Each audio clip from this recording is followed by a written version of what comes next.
we are living in totally unpredictable world. Why I'm saying this? A very simple example.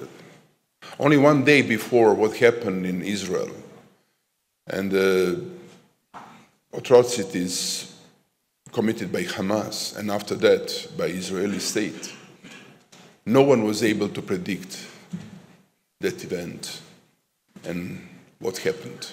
No one in global community. In United Nations, where we were in September this year, in every global arena and think tanks, no one was even mentioning what is going to be in Israel. The question is, what is going to surprise us tomorrow? Which kind of horrible events and development are going to affect all of us tomorrow and after tomorrow? In that context, stable initiatives, visionary initiatives are crucially important for the peace and development of the world in the future. In that context, especially, initiative Belt and Road is one of the very few in global arena in past few decades that is helping to everyone. Not only China, but every single country which is on that direction. Let's remind ourselves about current situation in global arena. War in Ukraine is only outcome of the different wars that happened in the past few years. Before that, we had a war in Iraq, war in Syria, war in Libya. And this is crystal clear that new world orders are going to be outcome of the consequences of that wars. Different conflicting zones and different wars that are going to happen in some regions. This is crystal clear that new world order that we need right now are going to be, once again, outcome of the balance of the power. And this is crystal clear that even new world order that has to be established for the generations that are coming are going to be faced with the many, many problems and many, many difficulties. Why? Because we have a policy of double standards which is existing for decades and years in the multilateral institutions, unfortunately, and specifically that double standards policy is, in fact, the leading idea among the big powers for decades. If we have a double standards, we cannot talk about principles that are foundation of the world orders and that has to be foundation of the world nowadays, and that has to be foundation of our common relations and bilateral and multilateral relations. The policy of double standards is destroying the world nowadays. We have to be focused on that policy of standards that has to be implemented in the global arena in a very efficient and very principled way. Dear friends, we have a new situation which is also outcome not only of the war, but also of the fast and extremely specific development of China and some other countries. China has been saving the world during the economic crisis. Chinese economy, which was unbelievable, 10 and 12% growth, was a saving world because China was a driving force of global economy. Can you imagine the world nowadays without such impact of China in global arena? At the same time, reforms that China has been implementing from the end of the 1970s until today has been also crucially important regarding stability of the world nowadays. I'm always mentioning, can you imagine that China didn't create fantastic process in terms of eradication from the poverty of more than 800 million people? Can you imagine the world nowadays with the threat of migrations that are coming from China? China is nowadays a developed country, not developed enough, but really stable and developed country. But can you imagine the world nowadays with 800 million people that are deeply anchored in the poverty, Chinese people that are creating specific threats in terms of migration to the Western world.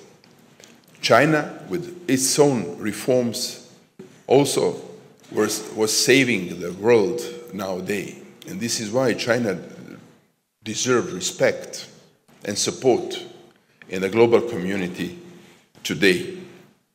In that respect, I'm taking into consideration the idea of the Belt and Road Initiative. Belt and Road Initiative is a very specific and very unique aspect of multilateralism, specifically in the situation when United Nations are losing credibility and United Nations are not able anymore, like it was in the future, in the past, to be crucial global multilateral institution. In that respect, we need more multilateral initiatives that are going to help United Nations to take over once again credibility and to be a leading institution in the world in terms of multilateralism. In one article I was writing about the Chinese way of modernization. And let me emphasize once again what I thought as a main contribution to modernization in the world nowadays. In the context of the Western modernization is always in the focus only how to create new wealth and new technical improvement. But Chinese way of modernization, from my point of view, is more harmonization. Harmonization is specifically very important for the world today.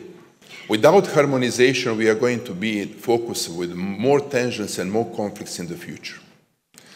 I specifically see Belt and Road initiatives in the context of harmonization. Many people are criticizing China because of Belt and Road initiative, because China is offering the loans to the poor countries and China is bringing those countries in a very difficult debt crisis. I totally disagree with that. China has a great opportunity to create tremendous change in the global arena by harmonizing international relations. But China cannot do that without harmonization of its own economy, its own society. This is why China has a huge responsibility nowadays. China is hope. We've been living in the world where the United States in the Western world was a hope. Nowadays, China is hope. In that respect, harmonization that has to be in the focus of Chinese reforms in the future is crucially important. Harmonization in terms of green economy, harmonization in terms of education, harmonization in terms of international relations with other countries. Harmonization has to be foundation of the Belt and Road Initiative. Harmonization in international relations. Without such approach, we are going to be faced with more atrocities and more conflicts in the future. In that respect, I really appreciate and really respect what is Chinese contribution to the global arena and global politics nowadays. I just wanted to underline once again, specifically, issue of modernization, which is a great chance, not only for China, but also for the whole world.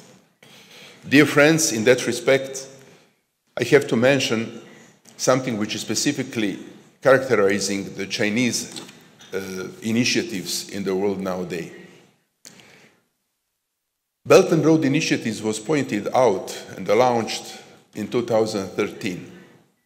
This year, on G20, was pointed out idea of the global corridor, new global corridor, by United States, India, Saudi Arabia, Emirates, and European Union countries. This is the idea that is coming 10 years after Belt and Road Initiative, 10 years later. Very interesting. Last year in European Union that was pointed out idea to help Eastern economies with a significant financial help, huge financial help. But that is coming 10 years after Chinese impact in Eastern countries that created tremendous success in building infrastructure and creating new potentials for Eastern countries. That means that the Western world is coming 10 years later after China in many, many aspects and initiatives in the world, which is not very healthy for global economy and global relations nowadays. But in that respect, we have to understand China has a really, really specific responsibility in the global arena, having in mind the initiatives and the actions that China is taking into the account, and China is triggering, and that initiatives are also very, very important regarding development in many different countries. And I'm finishing my thoughts with a kind of suggestions for my Chinese friends. This is 10 years after the idea of Belt and Road was launched in the international arena. I think that China has to be very careful with the impacts of Belt and Road Initiative. China has to take into the consideration all negative impacts, not only positive impacts, to learn from mistakes and to make corrections. If Chinese government, Chinese leadership are going to make a kind of corrections, I think that Belt and Road Initiative can be one of the most significant historical achievements in the global arena. Thank you very much for your attention.